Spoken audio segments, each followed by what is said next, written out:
Okay, Telugu Desam పార్టీకి, జనసేన పార్టీకి వారి యోగంలో వచ్చిన రిప్రజెంటేషన్స్, అలాగే జనవాణి కార్యక్రమంలో వచ్చిన వినతులు కానీ, ఆన్లైన్లో వచ్చిన సూచనలు కానీ, అందరికీ రెండు పార్టీలకు వచ్చిన సూచనలని క్రోడీకరించి ఈ మేనిఫెస్టో తయారు చేయడం జరిగింది.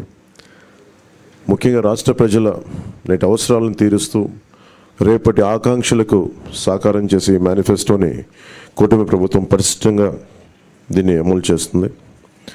దీంట్లో ముఖ్యమైన అంశాలు ఏమేమి తీసుకున్నామంటే, ఆంధ్రప్రదేశ్ ప్రజల భవిష్యత్తు ఆల్మోస్ట్ కత్తి మొనపైన వేలాడుతూ ఉంది. ప్రపంచంలోనే అత్యంత శక్తివంతమైన తెలుగు జాతి నేడు ఆంధ్రప్రదేశ్ పరిస్థితిని చూసి తలదించుకుంటుంది. లూటీ కోసమే 13 లక్షల కోట్ల అప్పు చేసి రాష్ట్ర ఆర్థిక వ్యవస్థను దివాళా తీయించారు. గత 5 ఏళ్లుగా అన్ని రంగాల్లో రాష్ట్రం తిరోగామి దిశలో పయనిస్తున్నది. సమాజంలో ఎటు చూసిన అభద్రత, అశాంతి, హత్యలు, ఆత్మహత్యలు కనిపిస్తున్నాయి. ధరలు, పన్నులు, ఛార్జీలు, అప్పుల బాధుడితో ఒక్కో కుటుంబం పైన దాదాపు 8 లక్షల భారం మోపారు. 10 రూపాయలు ఇచ్చి 100 రూపాయలు కొట్టేస్తూ పొద్దున్నే పథకం కింద డబ్బులు ఇచ్చి సాయంత్రం సారా కింద పట్టుకెళ్ళిపోయే ఈ ప్రభుత్వం చేస్తూ ఉన్నారు. పట్టభద్రుల నిరుద్యోగంలో 24% దేశంలోనే ఏపీ మొదటి స్థానంలో ఉంది. రైతుల ఆత్మహత్యల్లో 3వ స్థానంలో, 18 ఏళ్లలోపు బాలికలపై జరుగుతున్న అత్యాచారాల్లో 2వ స్థానంలో ఉంది. పోలవరం నదుల అనుసంధానాన్ని గోదాట్లో ముంచేశారు. సంపద సృష్టి, ఉపాధి కల్పనా కేంద్రమైన ప్రజా రాజధాని అమరావతిని విధ్వంసం చేశారు. SC, ST, BC, minority sub plan నిధుల్ని 1,00,000 కోట్లు దారి మళ్లించారు. ఇక అన్నా క్యాంటీన్లు కానీ, నిరుద్యోగ భృతి కానీ, పండగ కానుకలు లాంటి 100కి పైగా తెలుగుదేశం ప్రభుత్వ సంక్షేమ కార్యక్రమాలు రద్దు చేశారు. ముఖ్యంగా గత కొద్ది రోజులుగా నేను మాట్లాడుతాను ల్యాండ్ టైటిలింగ్ యాక్ట్ పేరు మీద. పట్టా పుస్తకాల మీద ఆంధ్రప్రదేశ్ రాజముద్ర తీసి జగన్ ఫోటో వేయించుకొని తన అచ్చరాకైన పనులు చాలా చేస్తూ లక్షలాది ఎకరాల ల్యాండ్ టైటిలింగ్ యాక్ట్ పేరు మీద లక్షలాది ఎకరాలని ప్రజల ఆస్తుల్ని కబ్జా చేస్తున్నారు. ల్యాండ్, శాండ్, వైన్, మైన్, గంజాయి, డ్రగ్స్, ఎర్రచందనం, రేషన్ బియ్యం మాఫియాలతో దాదాపు 8 లక్షల కోట్ల ప్రజాధనాన్ని కొల్లగొట్టారు. స్థానిక సంస్థల ఎన్నికల్లో బీసీ రిజర్వేషన్లని 10% కోత కోసి 16,800 రాజ్యాంగ పదవులకి బీసీలకి దూరం చేశారు. విషపూరిత మద్యం పోసి 35 లక్షల మంది ఆరోగ్యాలను నాశనం చేశారు. 30,000 మంది ప్రాణాలు తీసి వారి భార్యలకి పసుపు తాడులు మంట కలిపారు. గృహ నిర్మాణం పేరుతో పేదల్ని అప్పుల పాలు చేశారు. ప్రశ్నించిన ప్రతిపక్షాలు ఎస్సీ, ఎస్టీ, బీసీ, మైనారిటీలని 600 మందిని హత్య చేశారు. వివేకానంద రెడ్డి గారి హంతకుల్ని ఇంకా కాపాడుతూనే ఉన్నారు. స్థానిక సంస్థలకు కేంద్రం ఇచ్చిన 12,000 కోట్ల రూపాయలని దారి మళ్లించారు. గ్రామ పట్టణాభివృద్ధిని దెబ్బతీశారు దారి మళ్లించి. ఈ విధ్వంస పరిస్థితులను చక్కదిద్ది రాష్ట్రాన్ని గాడిలో పెట్టేందుకే ఎన్నికల రూపంలో ఒక అవకాశం మన ముందుకు వచ్చింది. ఈ విధ్వంస పాలన సాగనంపి స్వర్ణాంధ్రను నిర్మించుకోవడానికే మా కూటమి అభ్యర్థులకి ఘన విజయం చేకూర్చాల్సిన అవసరం ప్రతి ఓటరు పైన ఉన్నదని విజ్ఞప్తి చేస్తున్నాం. తెలుగుదేశం పార్టీ చేసిన సూపర్ 6, అలాగే జనసేన ప్రతిపాదించిన షణ్ముఖ వ్యూహం, ఈ మూడిటితో కలిపి ముందుగా మేము 12తో ప్రారంభించి ఈరోజు సంపూర్ణంగా అన్ని ఎస్సీ, ఎస్టీ, అన్ని రకాల వర్గాలకి, ముస్లిం మైనారిటీలకి, క్రిస్టియన్లకి, అన్ని సంఘాల వాళ్ళకి, అన్ని రంగాల వాళ్ళకి చాలా సమగ్రంగా ఏర్పడిన కూటమి ఇది మన ఈ మేనిఫెస్టో. ఇది ముఖ్యంగా దీంట్లో నేను మీ దృష్టికి తీసుకొచ్చేది యువతకి 20 లక్షల ఉద్యోగాలు ఈ 5 సంవత్సరాల్లో, అలాగే నెలకి మనకి 3,000 రూపాయలు నిరుద్యోగ భృతి, స్కూల్కి వెళ్ళే ప్రతి విద్యార్థికి ఏడాదికి 15,000 రూపాయలు, ప్రతి రైతుకి ఏటా 20,000 ఆర్థిక సాయం, ప్రతి మహిళకి నెలకి 1,500 రూపాయలు, 19 సంవత్సరాల నుంచి 59 సంవత్సరాల వరకు, ప్రతి ఇంటికి ఏడాదికి ఉచితంగా 3 గ్యాస్ సిలిండర్లు, మహిళలకి ఉచిత బస్సు ప్రయాణం,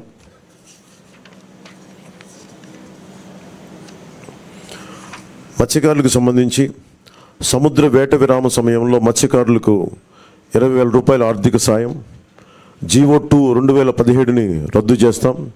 బోట్ల మరమ్మతులకు కానీ, ఆధునిక కమ్యూనికేషన్లకు కానీ ఆర్థిక సాయం అందిస్తాం.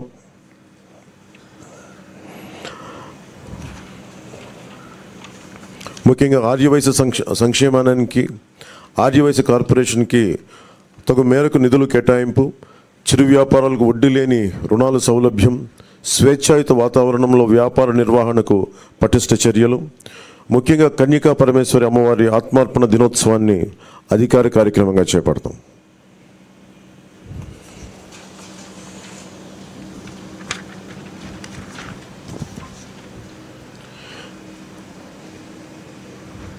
ఆక్వా రంగానికి సంబంధించి అవసరం ఉన్న జిల్లాల్లో 5,000 టన్నులు నిల్వ సామర్థ్యం కలిగిన కోల్డ్ స్టోరేజ్లు, అన్ని జోన్లో ఉన్నవారికి విద్యుత్ యూనిట్కి గతంలోలాగే ₹50 సరఫరా చేస్తాం.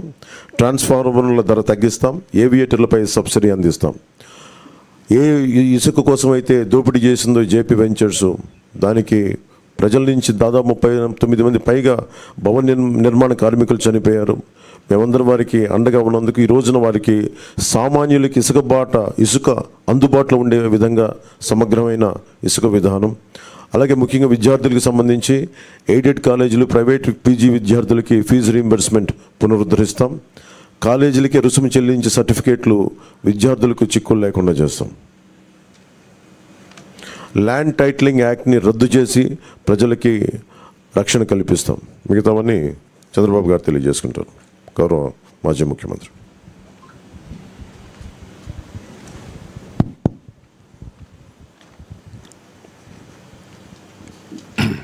గౌరవనీయులు కొద్దిగా వాళ్ళు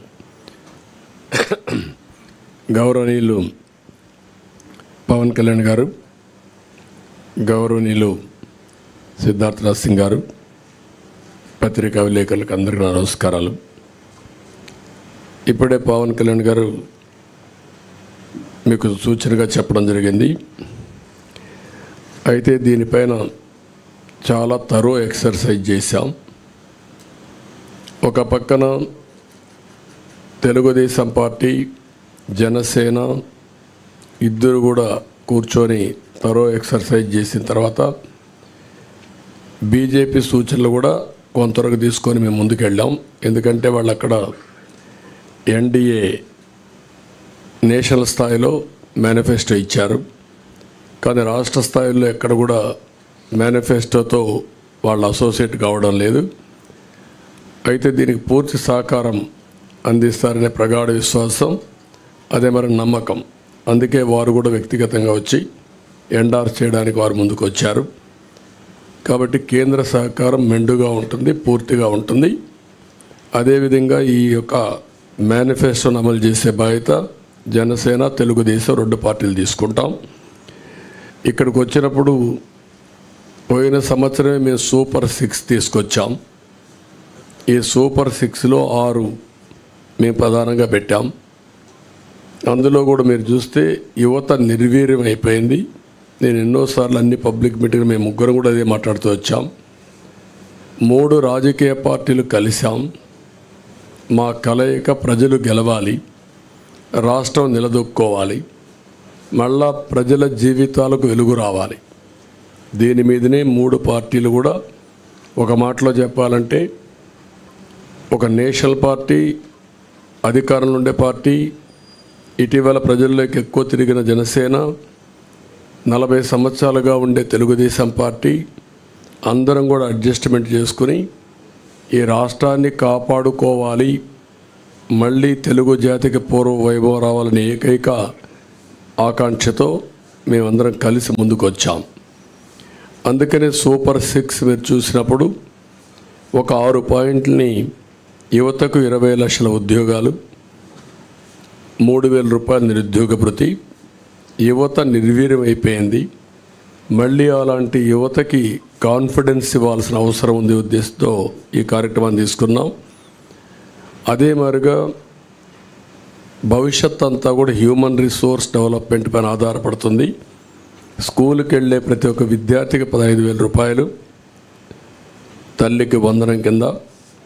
ఇది కాకుండా ప్రతి ఒక్క మహిళకి 1,500 రూపాయలు నెలకి ఇవ్వడం. దీనివల్ల సంవత్సరానికి 18,000 వస్తుంది. 5 ఏళ్లలో 90,000 రూపాయలు ఈ ఒక్క కార్యక్రమం ద్వారా ప్రతి మహిళకు చేరే పరిస్థితి వస్తుంది. ప్రతి ఇంటికి ఏడాదికి 3 గ్యాస్ సిలిండర్లు. ధరలు పెరిగాయి.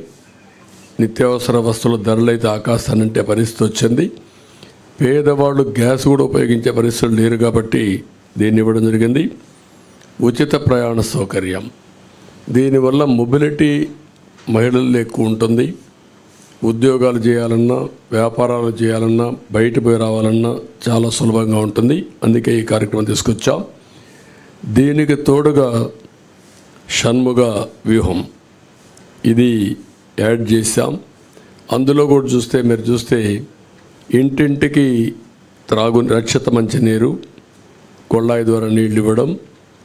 రెండోది రాష్ట్ర వ్యాప్తంగా స్కిల్ సెన్సస్, ఇది first of it's kind in the country.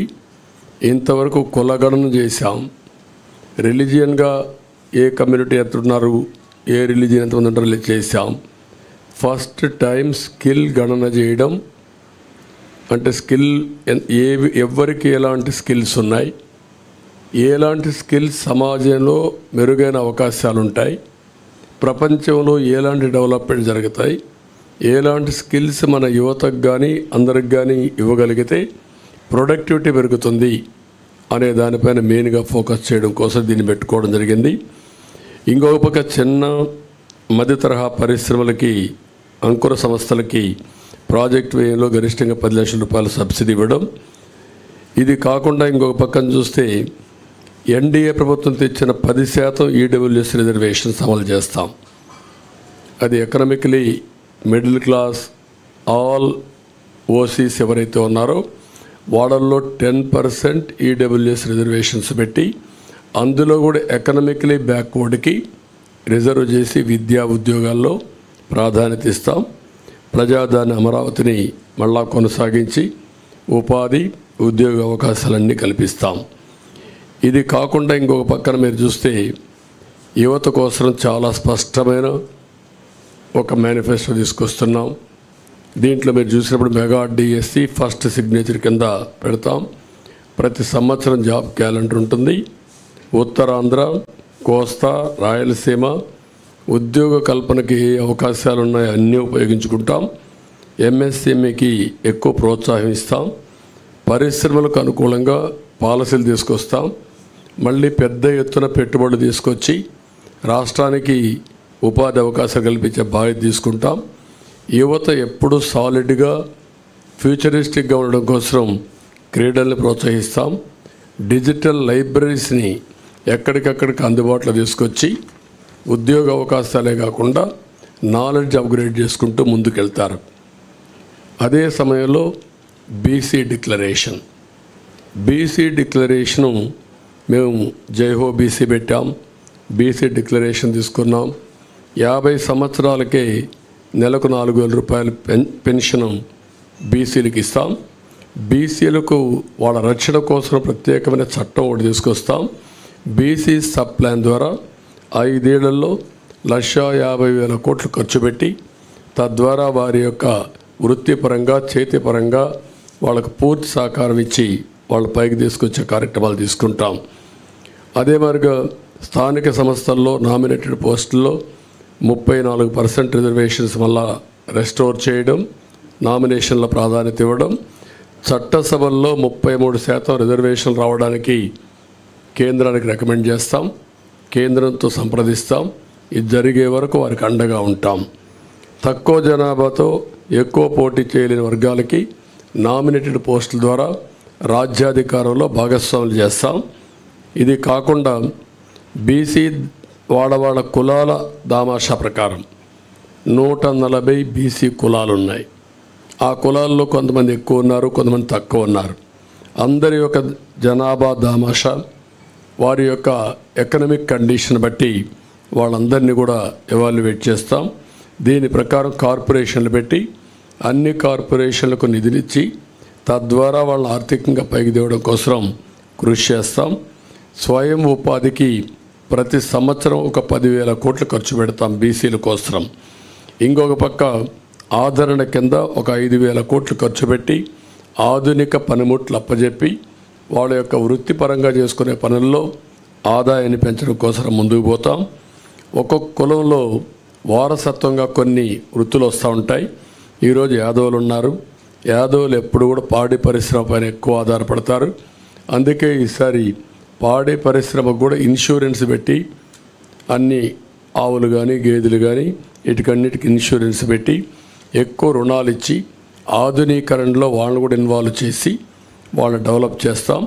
అదే మరి కురబ కులస్తులను చూస్తే గొర్రెల పెంపకంలో కూడా వాళ్ళు ఉంటారు. ఈరోజు అత్యాధునిక ప్రమాణాలతో మనం డెవలప్ చేసే అవకాశాలు ఉన్నాయి.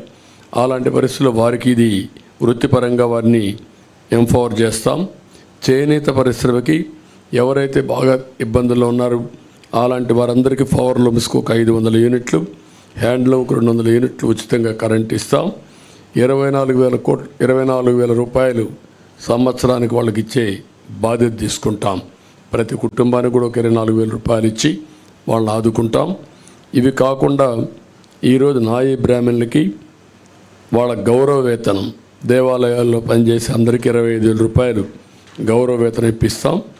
షాపులకు 200 యూనిట్లు కరెంటు ఉచితంగా ఇస్తాం. గీత కార్మికులకి మద్యం షాపుల్లో 10% రిజర్వేషన్లు పెడతాం. వడ్డరికి క్వారీల్లో 15% రిజర్వేషన్లు పెడతాం. రాయల్టీ, సీనరీ ఛార్జీల్లో మినహాయింపిస్తాం. ఇది కాకుండా రజక, దోబిఘాట్ల నిర్మాణానికి ప్రోత్సాహాలు ఇస్తాం.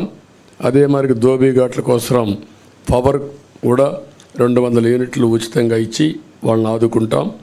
మత్స్యకారులు ఎవరైతే ఉన్నారో విరామ సమయంలో, వేటకు పోలేని సమయంలో 20,000 రూపాయల ఆర్థిక సహాయం చేసి 217 జీవోని రద్దు చేస్తాం. వారిని అన్ని విధాలు ఆదుకోవడానికి బోట్ల మరమ్మతులు కానీ, కొత్త బోట్లు కొనియడం కానీ ఇవన్నీ చేస్తాం. ఎక్కడికక్కడ ఏవైతే ఈ చిన్న చిన్న పోర్ట్స్ ఇవన్నీ ఉన్నాయో దానికి కూడా ప్రాధాన్యత ఇచ్చి వారిని ఆదుకోవడం కోసం ముందుకెళ్తాం. స్వర్ణకారుల అభివృద్ధి కోసం కొత్తగా ఒక కార్పొరేషన్ పెడతాం. వారిని కూడా ఆదుకుంటాం.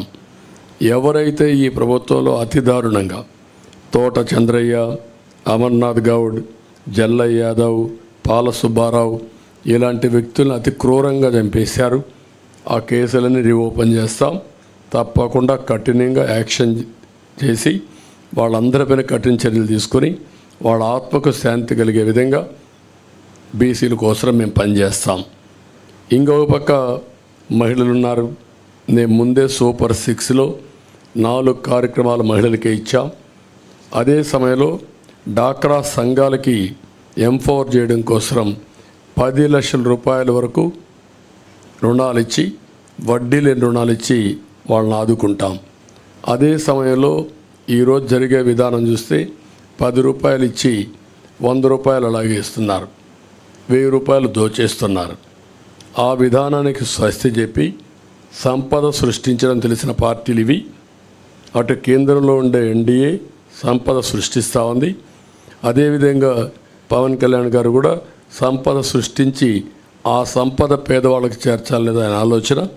ఈ 3 పార్టీలు కూడా కలిసి సంపద సృష్టిస్తాం, ఆదాయాన్ని పెంచుతాం, పెంచిన ఆదాయాన్ని మళ్ళీ పేద ప్రజలకు అందజేస్తాం. అదే సమయంలో హ్యాండ్ హోల్డింగ్ చేసి మనం ఇచ్చిన డబ్బులతో ఎక్కువ ఆదాయాన్ని సంపాదించుకునే మార్గం కూడా చూపిస్తాం. మా సిద్ధాంతం చేపనివ్వడమే కాదు, చేపలు పట్టేది కూడా నేర్పించాలని, దానికి కావలసినటువంటి స్కిల్స్ కానీ వసతులు కానీ ఏర్పాటు చేసి వారిని పైకి తేవాలనేది మా ఆలోచన. దానికోసమే ఈరోజు P4 ఉంది. చాలామంది గుర్తుపెట్టుకోవాలి. ఈరోజు ఎకనామిక్ రిఫార్మ్స్లో P3 అంటే పబ్లిక్ ప్రైవేట్ పార్ట్నర్షిప్తో రోడ్లు వచ్చాయి, ఎయిర్పోర్ట్లు వచ్చాయి, పోర్ట్లు వచ్చాయి, టెలికమ్యూనికేషన్ వచ్చింది, పవర్ వచ్చింది. దీనివల్ల సంపద వచ్చింది, పోటీ పెరిగింది, సమర్థత పెరిగింది. అదే సమయంలో ఈరోజు మా ఆలోచన భవిష్యత్తులో P4 అంటే పబ్లిక్ ప్రైవేట్ పీపుల్స్ పార్ట్నర్షిప్. ఈరోజు 10% పై బాగా ఆర్థికంగా పైకి వచ్చిన వాళ్ళు, కనీసం ఒక 20 మంది కిందన ఆర్థికంగా వెనుకబడిన వాళ్ళని పైకి తెచ్చే సామాజిక బాధ్యత తీసుకోవాల్సిన అవసరం ఉంది. ఇది జరగాలి. అందుకే ఏ పని చేసినా పేదవారి కోసం చేయాలనుకుంటున్నాం. దీనికి ప్రత్యేకమైన శ్రద్ధ పెట్టాం. పేదరిక నిర్మూలన అసాధ్యం కాదు. ఈ టెక్నాలజీ పెద్ద హ్యాండీగా ఉంది మనకు. నాలెడ్జ్ ఎకానమీ సాధ్యం.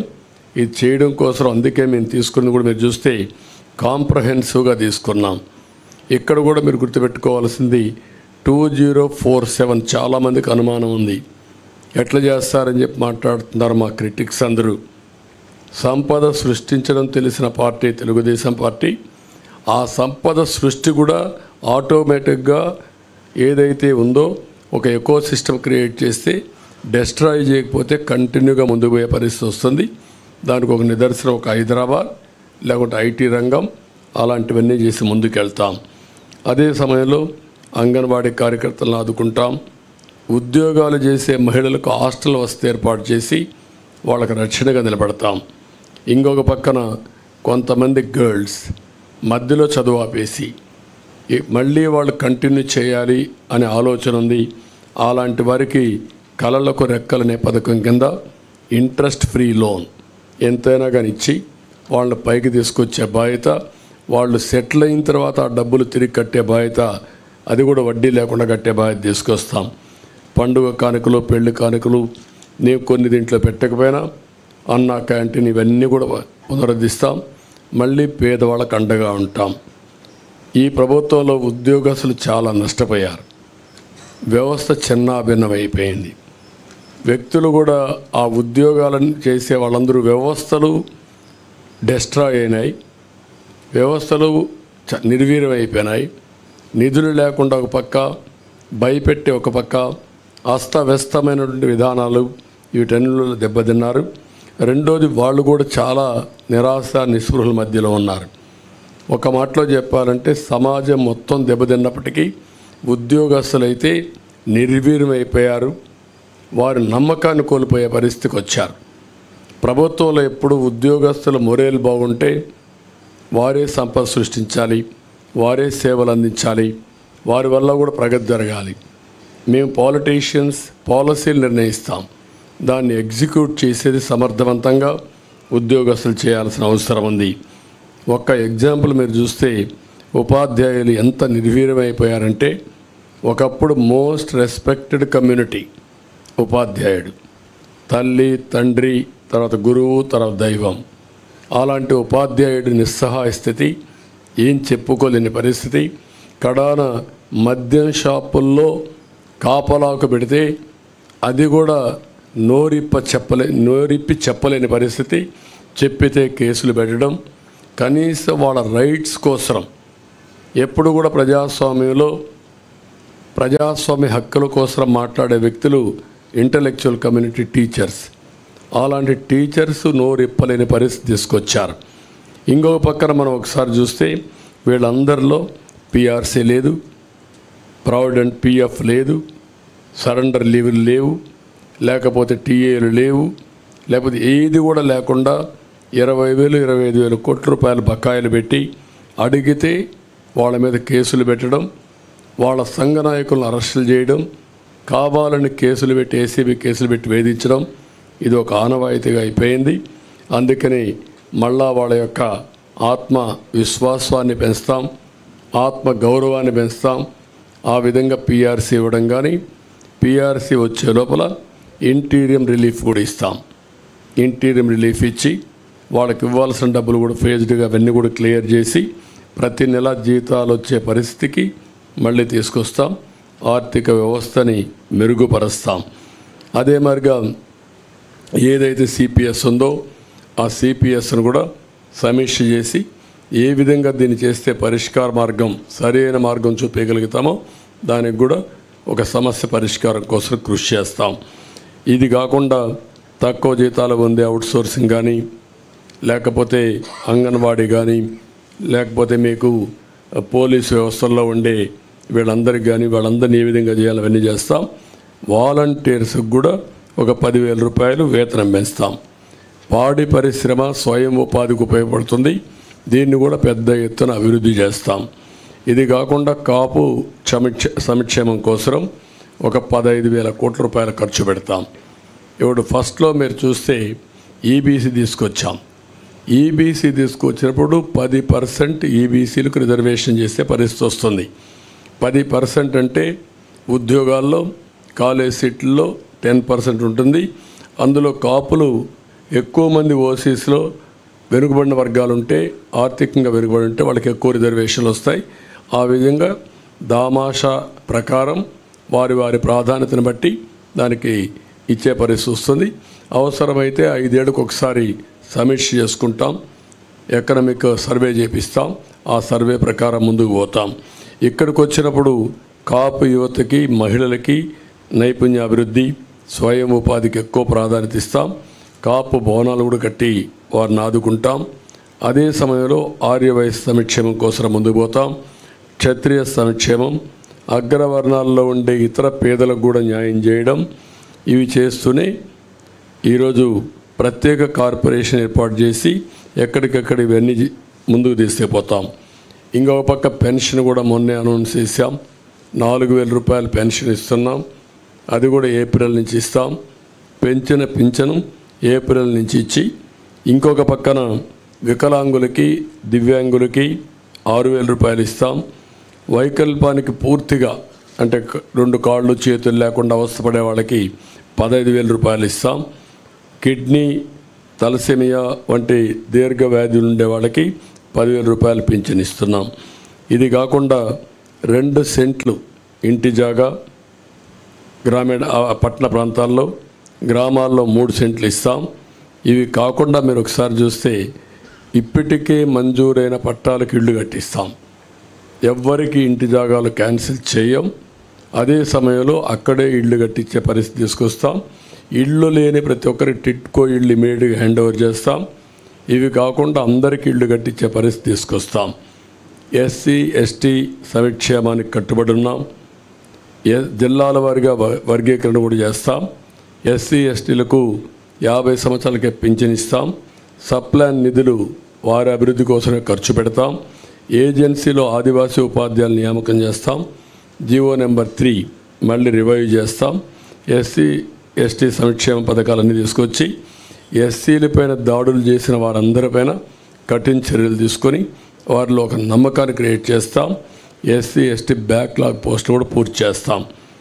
ముస్లిం మైనారిటీ సంక్షేమం కోసం వాళ్ళకు కూడా 50 ఏళ్ళకే పింఛన్ ఇవ్వడం, ఈద్గాలు, కబరిస్తాన్లు ఇవన్నీ కూడా స్థలాలు కేటాయించడం, విజయవాడ సమీపంలో ఆది హౌస్ కట్టడం, నూర్ బాసా కార్పొరేషన్కి ఏటా 100 కోట్ల రూపాయలు కేటాయించడం, మైనారిటీ ఫైనాన్స్ కార్పొరేషన్ ద్వారా 5 లక్షల వరకు వడ్డీ లేని రుణాలు ఇవ్వడం, ఇమాం మౌజంలకి 10,000 రూపాయలు, 10,000, 5,000 గౌరవ వేతనాలు ఇవ్వడం, అర్హత ఉన్న ఇమాములకి ప్రభుత్వ కాజీలుగా నియమించడం, మసీదుల నిర్వహణకు ప్రతి నెల 5,000 రూపాయల ఆర్థిక సహాయం, ఆజ్ యాత్రకు పోయే ఒక్కొక్క ముస్లింకి 1,00,000 రూపాయల ఆర్థిక సహాయం చేయడం చేస్తాం. క్రిస్టియన్ సంక్షేమానికి కట్టుబడి ఉన్నాం. వారికి కూడా ఏమేమి ఉన్నవన్నీ చేస్తాం. అదే సమయంలో వ్యవసాయం 9 అవర్స్ అన్ఇంటరప్టెడ్ కరెంట్ ఇస్తాం. సోలార్ పంప్ సెట్స్ అన్నీ ఫ్రీగా పెట్టించి తద్వారా వాళ్ళు ఉత్పత్తి చేసుకున్న కరెంటు వాళ్ళు వాడుకుని మిగిలిన కరెంటు గ్రిడ్కి ఇచ్చే ఏర్పాటు చేస్తాం. అంటే ప్రతి ఒక్క పంప్ సెట్ వాళ్ళకు సోలార్ ఇస్తాం. సోలార్ ఇచ్చిన తర్వాత వాడు వాడుకోవచ్చు. వాడుకోగా మిగిలిన కరెంటు గ్రిడ్కి ఇస్తే డబ్బులు ఇచ్చే ఏర్పాటు చేస్తాం. కేంద్ర ప్రభుత్వం ఇచ్చినటువంటి రూఫ్ టాప్ సోలార్ ఎనర్జీ కూడా ఇంటిగ్రేట్ చేస్తాం. అక్కడ కూడా వాళ్ళ ఇండ్లకు వాడుకొని మిగిలిన కరెంట్ ఇవ్వచ్చు. ఒక్కొక్కసారి వాళ్ళకు అవసరమైతే మళ్ళా గ్రిడ్ నుంచి డ్రా చేసుకోవచ్చు. 2 విధాలుగా. అంటే ఒకసారి ఎండలున్నప్పుడే సోలార్ వస్తుంది, వర్షాలు వచ్చినప్పుడు రాలేకపోవచ్చు. అలాంటప్పుడు గ్రిడ్ నుంచి ఇస్తాం. అలాంటి వస్తువుని ఏర్పాటు చేసి ఏ ఊరికి ఆ ఊరు కరెంట్ ఉత్పత్తిలో డీసెంట్రలైజేషన్ ఆఫ్ పవర్ జనరేషన్కి ముందుకు పోతాం. అంటే ఒక్కొక్క ఊర్లో చేస్తాం. ఒక సబ్స్టేషన్ యూనిట్ తీసుకుంటాం. సర్ప్లస్ డెఫిసిట్ అక్కడే మేనేజ్ చేస్తాం. అప్పటికి కూడా షార్ట్ ఫాల్ ఉంటే గ్రిడ్ మేనేజ్మెంట్కి వెళ్తాం. అంటే మా ఉద్దేశం ఎక్కడ వీలైతే అక్కడ పంప్డ్ ఎనర్జీ కూడా పెడతాం. పంప్డ్ ఎనర్జీ పెట్టి ఎప్పుడైతే కరెంట్ రాని పీక్ టైంలో ఈ పంప్డ్ ఎనర్జీ ద్వారా పవర్ జనరేట్ చేసి ముందుకెళ్తాం.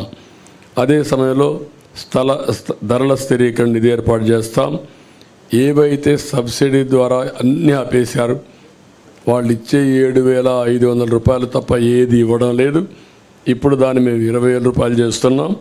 ఇది కాకుండా మళ్ళీ ఏవైతే యంత్రాలు కానీ ఇవన్నీ కూడా ఏమేమి చేయాలో అవన్నీ చేస్తాం. కౌలు రైతులకు గుర్తింపు కార్డులు ఇస్తాం. ఇంకొక పక్క ప్రతి పార్లమెంట్లో 1,000 ఎకరాలు ఏవైతే ZBNF ఉందో సేంద్రియ వ్యవసాయం ఒక మోడల్ ఫార్మ్స్ తయారు చేస్తాం. దీన్ని ఇంకా బాగా విస్తరించి ఒక ఆదర్శంగా ముందుకు తీసుకెళ్తాం. ఎక్కడికక్కడ గిడ్డంగులు, కోల్డ్ స్టోరేజ్ ఇవన్నీ ఇంప్రూవ్ చేస్తాం. డ్రిప్ ఇరిగేషన్ 90% సబ్సిడీ ఇస్తాం. ఇది కాకుండా సెరికల్చర్ రైతులను ఆదుకుంటాం. అగ్రికల్చర్ మనం అక్వాకల్చర్ రైతులకు కూడా ఒక యూనిట్కి ₹50 కరెంట్ ఇస్తాం. ఇంకొక పక్క ల్యాండ్ టైటిలింగ్ యాక్ట్, ఇది nothing but Jagan land grabbing act. అతను ల్యాండ్ గ్రాబ్ చేయాలనుకుంటున్నాడు, అందుకే ఇలాంటి నల్ల చట్టాలు తీసుకొస్తున్నాడు. దీని పేరే జగన్ ల్యాండ్ గ్రాబింగ్ యాక్ట్. సొంతం కోసం పెట్టుకొని ఇలాంటి వ్యక్తులందరినీ ప్రోత్సహించి ప్రభుత్వ ఆస్తులపైన కత్తిపెట్టి బెదిరించి భయభ్రాంతులు చేసి ఎవరైనా మాట్లాడినా లేకపోతే వాళ్ళకు అవసరం ఉన్నా లాగేసుకునే పరిస్థితి వస్తారు. ఇప్పటికే ఈ రాష్ట్రంలో 40 ఏళ్ళు 50 ఏళ్ళు సంపాదించిన ఆస్తులు మెడ మీద కత్తిపెట్టి రాయించేసుకున్నారు. అది ఒక పోర్టు కావచ్చు, లేకపోతే ఇంకొక పక్క ఒక భూమి కావచ్చు, ఒక ఇండస్ట్రీ కావచ్చు, లేకపోతే ఒక క్వారీ కావచ్చు, ఒక మైనింగ్ కావచ్చు, ఏదైనా సరే మీరు చూస్తే మొత్తం రాగించుకున్నారు. ఎందుకు పోర్ట్లు చేతులు మారాయని అడుగుతున్నా, ఎందుకు సెజ్లు చేతులు మారాయని అడుగుతున్నా, ఎందుకు స్టూడియోస్ చేతులు మారాయని అడుగుతున్నా, ఎందుకు ఆస్తులు బలవంతంగా చేతులు మారాయని అడుగుతున్నా. There is no answer. ప్రతి ఒక్కరూ ఏ స్థాయికి వచ్చారంటే మా ప్రాణాలుంటే చాలు, మేము బ్రతికితే చాలు, ప్రాణాలుంటే వేరే ప్రాంతాలకు పోయి ₹10 సంపాదించుకుంటాం, ఇక్కడుండి మేము ప్రాణాలు పోగొట్టుకోలేమనే ఉద్దేశంతో సరెండర్ చేసేసారు. 30 ఏళ్ళు 40 ఏళ్ళు సంపాదించిన ఆస్తులవి. అలాంటి దుర్మార్గమైన కార్యక్రమాలు జరిగాయి. అవన్నీ కూడా నేను ఎగ్జాంపుల్ చెప్పమంటే అన్నీ చెప్పడానికి సిద్ధంగా ఉన్నా. రేపు గవర్నమెంట్ వస్తానే ఒకటి కాదు ఎందుకు మారాయో నేను అడుగుతున్నా. కాకినాడ సెజ్ ఎందుకు మారింది, కాకినాడ పోర్ట్ ఏంటి, గంగవరం పోర్ట్ అన్నీ ఒకటి కాదు.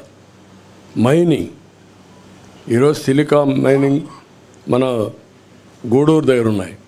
ఒక్క ఓనర్ ఉన్నాడు, ఒరిజినల్ ఓనర్. దాంట్లో రాష్ట్రంలో క్వారీస్ ఉన్నాయి, కనీసం చిన్న చిన్న క్వారీస్ కూడా మొత్తం లాగేశారు. ఒక్క క్వారీ ఎవరి దగ్గర లేదు. గ్రనైట్, గెలాక్సీ గ్రనైట్ ఎందుకు చేతులు మారాయి, ఎవడు తీసుకున్నాడు? ఎవరైనా బరి తెగించి నువ్వు చంపేసినా పర్వాలేదు అని అడ్డం తిరిగిన వాళ్ళు క్యాన్సిల్ చేసి హెవీ ఫైన్స్ వేసి ఆపరేట్ చేయకుండా చేసి సమయం వచ్చేప్పుడు చూసుకుంటాను గమ్మునుండే పరిస్థితికి వచ్చారు. ఈరోజు మీరు చూశారు శాండ్ విషయంలో సుప్రీంకోర్టు మేము ఎన్ని ఆదేశాలు ఇచ్చినా మీరు యాక్షన్ చేయడం లేదు కాబట్టి ఇమ్మీడియట్ పండి, ఎక్కడ కూడా ఇసుక తవ్వడానికి వీలు లేదు, ఇమ్మీడియట్గా మాకు కౌంటర్ ఫైల్ చేయమని గవర్నమెంట్కి ఇక్కడ డిపార్ట్మెంట్కి ఆదేశాలు ఇచ్చే పరిస్థితి వచ్చింది. ఎన్నిసార్లు కామెంట్ చేశారు హైకోర్టు, ఎన్నిసార్లు కామెంట్ చేశారు సుప్రీంకోర్టు. ఎన్జిటి ఎంత స్పష్టమైన ఆదేశాలు ఇచ్చింది అంటే కోర్టులు అంటే లెక్కలేదు, రెగ్యులేటరీ ఏజెన్సీస్ అంటే లెక్కలేదు, ఇష్టానుసారంగా చేసే పరిస్థితికి వచ్చారు. అందుకే మేము వస్తానే జగన్ ల్యాండ్ గ్రాబింగ్ యాక్ట్ని రద్దు చేస్తాం. ఇది ఆయన కోసం పెట్టుకున్న ల్యాండ్ గ్రాబింగ్ యాక్ట్. ఇది నన్ను అడిగారు భాస్కర్ రెడ్డి అనే వ్యక్తి పులివెందల్లో జగన్మోహన్ రెడ్డి సతీమణిని అడిగారు. ఏమడిగారు? మా నాన్న మా తాత ఇచ్చిన భూమి పైన మీ ఫోటో ఎందుకు పెట్టుకున్నారు, మీ ఆయన ఫోటో ఎందుకు పెట్టుకున్నారు అడిగారు. రాజముద్ర పడవలసింది ఎక్కడ, ఇలాంటి ఫోటో వేస్తే ఎవరు సహిస్తారని అడుగుతున్నా. What is the answer? నువ్వు అంటున్నావు కదా నన్ను మెచ్చారని, సమాధానం చెప్పు. నువ్వు ఇచ్చావా ఈ ఆస్తి? మీ తాత ఇచ్చాడు ఈ ఆస్తి? నీ సాక్షి పేపర్ నుంచి సంపాదించి ఇచ్చారా? మీ భారతీయ సిమెంట్ నుంచి ఒక బస్తా ఉచితంగా ఇచ్చావా? కాబట్టి ఇవన్నీ కూడా మనం గుర్తుపెట్టుకోవాల్సింది. ప్రజలు మాటలాడలేని పరిస్థితి, నిస్సహాయ స్థితికి నెట్టేసి భయభ్రాంతులు చేసి పోలీసులు పెట్టుకొని హైహ్యాండెడ్గా మాట్లాడితే అరెస్టులు చేసి, అరెస్ట్ చేసిన తర్వాత వాళ్ళు పోలీస్ టార్చర్ చేసి ఇలాంటి దుర్మార్గమైన పనులు చేశారు. కాబట్టి దీనిపైన ఇప్పుడు అన్నీ అయిపోయినాయి. ఇప్పుడు కడాన ప్రైవేట్ ఆస్తులపైన కూడా పెట్టారు. ఇప్పుడు చాలామంది రాష్ట్రం వదిలిపెట్టి వెళ్ళిపోతున్నారు. నిన్న మీరు చూశారు, ఒక అమ్మాయి ఆరుద్ర, ఆ ఆరుద్ర అమ్మాయి వారణాసికి వెళ్ళిపోయింది. వారణాసికి వెళ్ళిపోయి మళ్ళా తిరిగి నేను రావాలంటే ఈ ప్రభుత్వం పోతే వస్తాను, నేను రాలేనని చెప్పే పరిస్థితికి వచ్చింది. మీ అందరికీ ఐడియా ఉంది ఆరుద్ర ఏ విధంగా ఫైట్ చేసిందో. రంగనాయకమ్మ ఏం తప్పు చేసింది ఆవిడ? ఈ రాష్ట్రం వదిలిపెట్టి వేరే రాష్ట్రానికి పొట్ట కోసరం పోయే పరిస్థితి వచ్చేసింది. కనీసం లైవ్లీహుడ్, తిండి కోసం వేరే రాష్ట్రానికి వారిపోయే పరిస్థితికి వచ్చారు. ఇది అరాచకాలకు పరాకాష్ట. ఇప్పుడు ఫైనల్గా ఈ ల్యాండ్ టైటిలింగ్ యాక్ట్ పేరుతో జగన్ గ్రాబింగ్ యాక్ట్ తీసుకొచ్చారు. సాగునీటి ప్రాజెక్టులు అన్నిటికల్లా చాలా పెద్ద సమస్య ఉంది. ఈరోజు గుక్కడి నీళ్ళు లేవు, తాగడానికి నీళ్ళు లేవు, సాగునీరు లేదు. నీళ్ళన్నీ మిస్మేనేజ్మెంట్ అయినాయి, సముద్రంలోకి వెళ్ళిపోయినాయి, ప్రాజెక్టులు ఏది పూర్తి కాలేదు. ఇరిగేషన్ మేనేజ్మెంట్ అడ్వాన్స్ స్థాయిలో ఉంది. కాలువలు దవ్వలేదు, పంట కాలువలు లేవు, డ్రైనేజెస్ లేవు, వాటర్ మేనేజ్మెంట్ లేవు, రిజర్వాయర్లు కొట్టుకోబోతున్నాయి. ఇంతవరకు మీరు చూస్తే అన్నమయ్య ప్రాజెక్ట్ కొట్టుకొని పోతే ఏం చేస్తారో చెప్పలేని నిస్సహాయ స్థితి.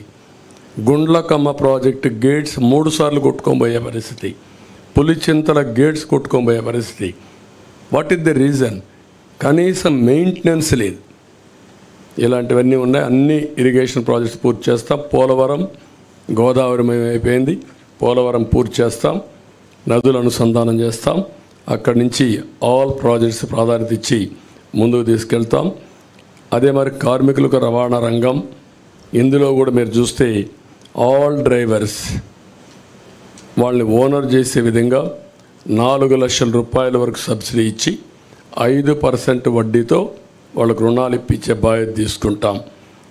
అదే మరిగా డ్రైవర్స్ అధికార సంస్థ పెట్టి వాళ్ళకు ప్రమాద బీమా, హెల్త్ ఇన్సూరెన్స్, విద్యా రుణాలు వంటివి సంక్షేమ కార్యక్రమాలు అమలు చేస్తాం.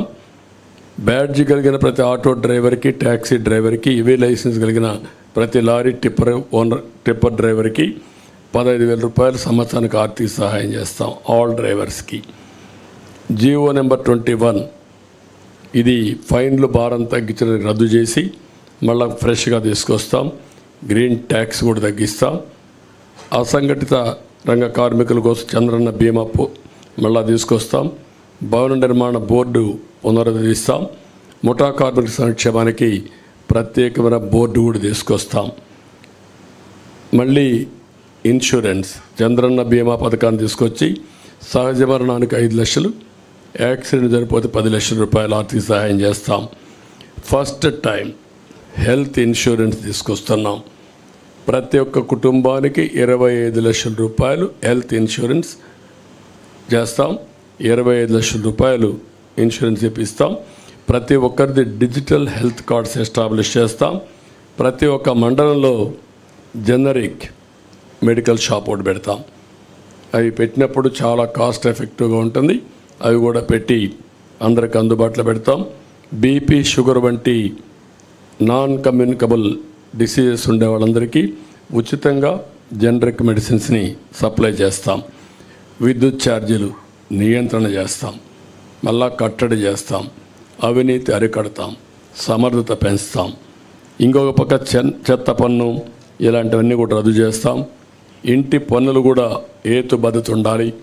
ఇవన్నీ కూడా ఎక్కడికక్కడ సమీక్ష చేస్తాం. పెట్రోల్, డీజిల్ కూడా ధరల నియంత్రణ చేస్తాం. మద్యం ధరల్ని నియంత్రణ చేయడమే కాకుండా విషపూరిత బ్రాండ్లు ఏవైతే ఉన్నాయో అవన్నీ రద్దు చేసి సమగ్రమైన ఎంక్వైరీ చేసి తద్వారా వీళ్ళు చేసిన తప్పుడు పనులను ఎస్టాబ్లిష్ చేసి ఎవరైతే కల్పరేట్స్ ఉన్నారో వాళ్ళని పనిష్ చేసి మళ్ళీ ఈ రాష్ట్రంలో ఇలాంటి స్పూరియస్ లిక్కర్ లేకుండా చేసే బాధ్యత తీసుకుంటాం. అన్నా క్యాంటీన్లు ఏర్పాటు చేస్తాం. ఇంకొక పక్కన రేషన్ పంపిణీ విధానం కూడా సమీక్ష చేస్తాం. Fees reimbursement, aided colleges, private fees విద్యార్థులకు ఫీజు ఇప్పిస్తాం. కాలేజీలకే రుసుము చెల్లించి మళ్ళీ సర్టిఫికెట్ రాకుండా పోవడం, ఎగ్జామ్స్ రాకుండా పోవడం ఇలాంటి సమస్యలు లేకుండా చేస్తాం. ఉచిత ఇసుక విధానాన్ని తీసుకొస్తాం. దానికి సమగ్ర పాలసీ తీసుకొస్తాం. పగడ్బందీగా కన్స్ట్రక్షన్ యాక్టివిటీ జరిగే విధంగా కార్యక్రమం తీసుకొస్తాం. విద్య కేజీ టు పీజీ సిలబస్ అంతా కూడా రివ్యూ చేస్తాం. రాష్ట్రంలో అనేక స్కూళ్ళు 117 జీవో వల్ల మూతపడిపోయినాయి. అవన్నీ ఏం చేయాలో చేస్తాం. విదేశ విద్యని మళ్ళీ ప్రారంభిస్తాం, మళ్ళీ అందరికి వర్తిస్తాం. 100 రోజుల్లో గంజాయి, అదే మరిగా ఏదైతే డ్రగ్స్, ఈ 2 కంట్రోల్ చేస్తాం. ఐరన్ హ్యాండ్తో డీల్ చేస్తాం, ఉక్కు పదంతో అణిచివేస్తాం. ఎట్టే పరిస్థితుల్లో ఈ రాష్ట్రంలో డ్రగ్స్ ఉండడానికి వీల్లేదు, గంజాయి ఉండడానికి వీల్లేదు. 5 ఏళ్లలో ఒక్కసారి కూడా సమీక్ష చేయనటువంటి బాధ్యత లేని ముఖ్యమంత్రి. ఊరూరా నిత్యావసర మంచినీళ్ళు దొరకలేదు కానీ గంజాయి దొరికే పరిస్థితి వస్తూ ఉంది. అదే సమయంలో ఆక్వాకల్చర్ని అభివృద్ధి చేస్తాం. సమగ్ర అభివృద్ధి, ఇవన్నీ జరగాలంటే సమగ్ర అభివృద్ధితో ముందుకు పోవాల్సిన అవసరం ఉంది. ఆ సమగ్ర అభివృద్ధి చేస్తాం. మౌలిక సదుపాయాలను కూడా పూర్తిగా డెవలప్ చేస్తాం. గ్రామాల దగ్గర నుంచి రోడ్ ఇన్ఫ్రాస్ట్రక్చర్ ఉన్నది, బెస్ట్ ఇన్ఫ్రాస్ట్రక్చర్ తయారు చేస్తాం. గ్రామాల నుంచి మండల హెడ్ క్వార్టర్ కానీ, మండలాల నుంచి జిల్లాలకు కానీ, జిల్లాల నుంచి మార్కెట్ ప్లేసెస్కి కానీ, పోర్ట్స్కి కానీ బెస్ట్ ఇన్ఫ్రాస్ట్రక్చర్, అది కూడా రోడ్ ఇన్ఫ్రాస్ట్రక్చర్ డెవలప్ చేస్తాం. దీనికి ఒక ప్రత్యేకమైన పాలసీ తీసుకొస్తాం. వాటర్ కూడా ప్రతి ఒక్క ఇంటికి చెడుగా కార్యక్రమం చేస్తాం. ప్రజా రాజధాని, ఈ రాజధానితోనే వెల్త్ క్రియేషన్ సాధ్యం. ఈ ప్రజా రాజధానిని మళ్ళీ పునరుద్ధరిస్తాం, పూర్వ వైభవం తీసుకొస్తాం.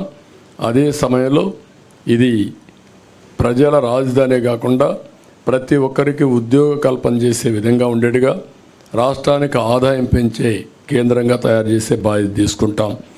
పారిశ్రామికరణ, తెలుగుదేశం, మేము ముగ్గురం కలిసి దీనికి పర్ఫెక్ట్గా తీసుకెళ్తాం. పర్యాటకానికి చాలా స్కోప్ ఉంది, ఉద్యోగాలు వస్తాయి. ఈ రాష్ట్రంలో అనువైన ప్రదేశాలు ఉన్నాయి, ఇవన్నీ కూడా ఎక్స్ప్లోర్ చేసి ముందుకు పోతాం. అన్నింటికంటే ముఖ్యంగా ఫుడ్ ప్రాసెసింగ్కి ఎక్కువ ప్రాధాన్యత ఇస్తాం. ఈరోజు ఒకప్పుడు షుగర్ ఫ్యాక్టరీస్ బాగుండేటివి, ఇప్పుడు షుగర్ ఫ్యాక్టరీస్కి ఆదరణ లేదు, కానీ ఆల్టర్నేటివ్ ఫుడ్ ప్రాసెసింగ్ వస్తున్నాయి. అవన్నీ తీసుకొచ్చి రాయితీనిచ్చి ఎక్కడ పండే పంటల ఆధారంగా ఫుడ్ ప్రాసెసింగ్ తీసుకొచ్చి తద్వారా అక్కడ ఉపాధి కల్పిస్తాం. వాల్యూ అడిషన్ వస్తుంది, రైతులు కూడా గిట్టుబాటు ధర వస్తాయి.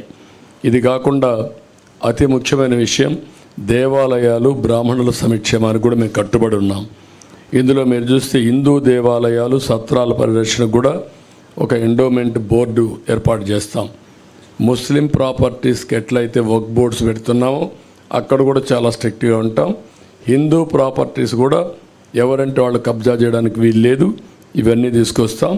అక్కడ కూడా మసీదులకు ఆర్థిక సహాయం కానీ ఇమాములకు ఇచ్చినట్టు ఇక్కడ కూడా మీరు ఒకసారి చూస్తే వార్షిక ఆదాయం 50,000 రూపాయలు ఉన్న ఆలయాల్లో పనిచేస్తున్న అర్చకులకి కనీస వేతనం 15,000 రూపాయలు పెంచుతున్నాం.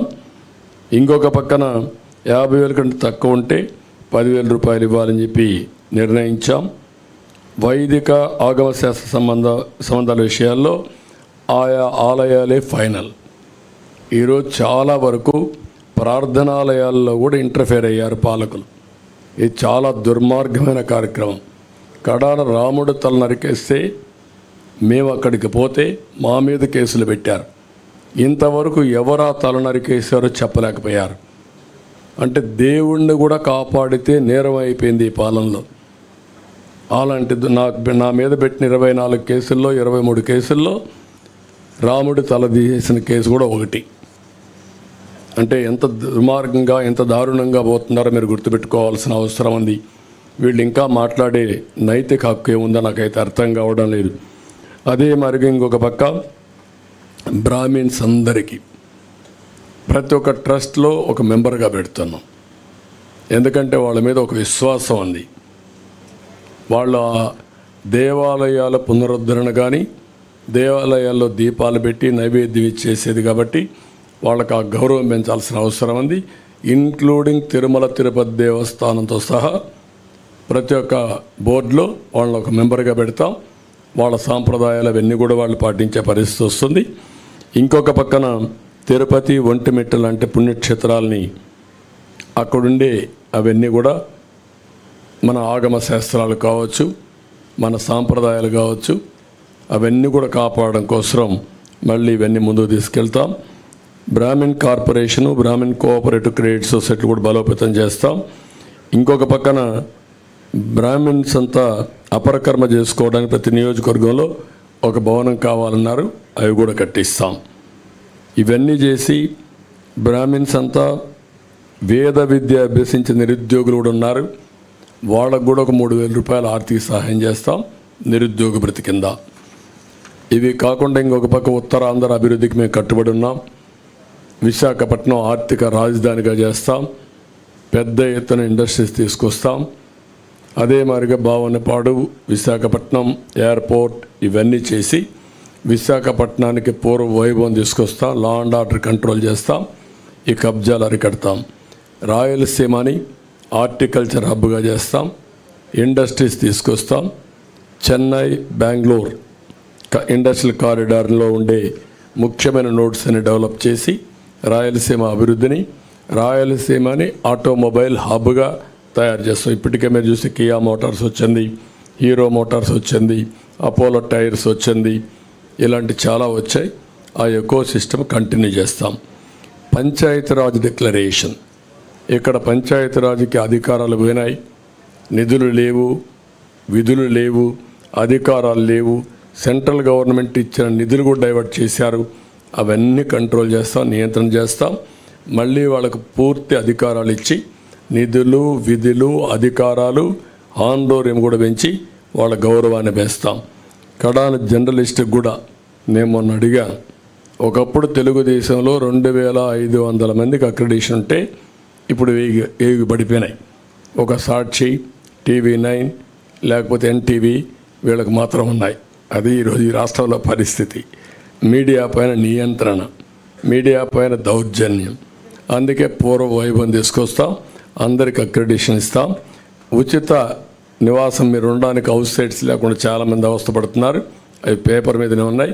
మీ విషయం కూడా మొట్టమొదటిసారి మా ఎలక్షన్ మేనిఫెస్టోలో పెడుతున్నాం కాబట్టి ఇది కూడా మీకు శుభవార్త. ఇది కాకుండా న్యాయవాదుల కోసం కూడా ప్రభుత్వ స్టైఫండ్ కింద 10,000 రూపాయలు ఇస్తాం. జూనియర్ న్యాయవాదులకు ప్రత్యేకమైన ట్రైనింగ్ ఇచ్చి వాళ్ళకు కూడా ఒక అకాడమీ ఏర్పాటు చేస్తాం. ఇది కూడా మీకు వాళ్ళకు కూడా ఒక ఫండ్ ఒకటి క్రియేట్ చేస్తాం. అగ్రిగోల్డ్ ఆస్తులు అమ్మి వారిని కూడా ఆదుకుంటాం. ఫైనల్గా గుడ్ గవర్నెన్స్, సమర్థవంతమైన పాలనతోనే ఇది సాధ్యం. ఈ గుడ్ గవర్నెన్స్లో ఒక భాగం లా అండ్ ఆర్డర్. ఎక్కడ లా అండ్ ఆర్డర్ పటిష్టంగా ఉంటే అక్కడ పీస్ ఉంటుంది, ఎక్కడ పీస్ ఉంటే అక్కడ ప్రాస్పరిటీ ఉంటుంది. దానికి కూడా మేము కట్టుబడి ఉన్నాం. గట్టిగా నిర్ణయాలు చేసి లా అండ్ ఆర్డర్ మెయింటైన్ చేసి పటిష్టమైన యంత్రాంగాన్ని తయారు చేసి మళ్ళీ అనుకున్న ఇవన్నీ సాధిస్తా అని చెప్పి తెలియజేసుకుంటూ ఇప్పుడు ప్రజలందరినీ కోరుతున్నా, మేము చేయాల్సిన అన్ని ప్రయత్నాలు చేసి మీ ముందుకు వస్తున్నాం. ఇప్పటికే మీరు పూర్తి ఆదరణ చూపిస్తున్నారు. 3 పార్టీల అభ్యర్థుల్ని 25 పార్లమెంట్లు, 175 అసెంబ్లీ, 3 పార్టీ అభ్యర్థులు ఎక్కడుంటే అక్కడ ఓట్లేసి అందరినీ గెలిపించే బాధ్యత తీసుకోమని ఆశీర్వదించమని ప్రజలందరినీ కోరుతున్నాం.